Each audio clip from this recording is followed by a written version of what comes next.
International market में दाल की गिरती कीमतें लगातार सुर्खियों का केंद्र बनी हुई हैं। अब इस खबर ने भारतीय किसानों को परेशान कर दिया है, क्योंकि दुनिया के विभिन्न देशों से भारत आयात की जा रही सस्ती दालों के कारण किसान प्रभावित हो रहे हैं। अब वैश्विक स्तर पर दाल की कीमतों की बात करें तो पिछले एक महीने में दाल की कीमतों में 5 से 20% की कमी देखने को मिली है और ये बात लगातार सुर्खियों में है। भारतीय किसानों के लिए वैश्विक बाजार में दाल की कीमतों में भारी गिरावट चिंता का विषय तो है ही साथ ये बात भी है कि भारतीय किसान पहले से ही इस साल अगस्त और सितंबर के महीने में भारी बारिश के कारण विभिन्न दालों जैसे कि उड़द, तुअर, मसूर की फसलों में हुए नुकसान को झेल रहे हैं। आंकड़ों की बात की जाए तो ग्लोबल पल्स कॉन्फेडरेशन और एग मार्केट के आंकड़ों के अनुसार लगभग सभी दालों के आयात मूल्य एमएसपी से नीचे हैं। साथ ही बताया गया है कि तुअर, मसूर, पीली मटर और चना जैसी दालें घरेलू कीमतों से भी कम दाम पर विदेशों से उपलब्ध है। केवल उड़द की कीमतों में स्थिरता है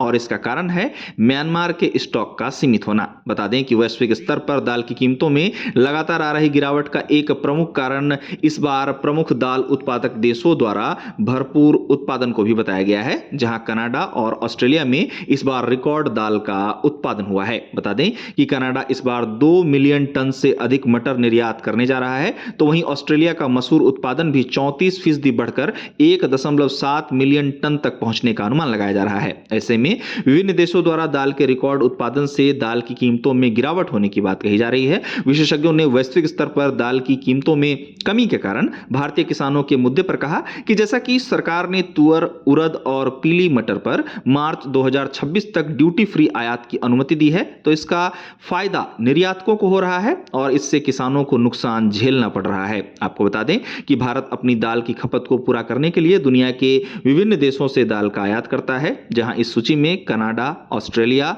म्यांमार, रूस और ब्राजील जैसे देश शामिल हैं। लेकिन वर्तमान में वैश्विक स्तर पर दाल की गिरती कीमतें भारतीय किसानों के लिए नुकसानदेह साबित हो रही हैं।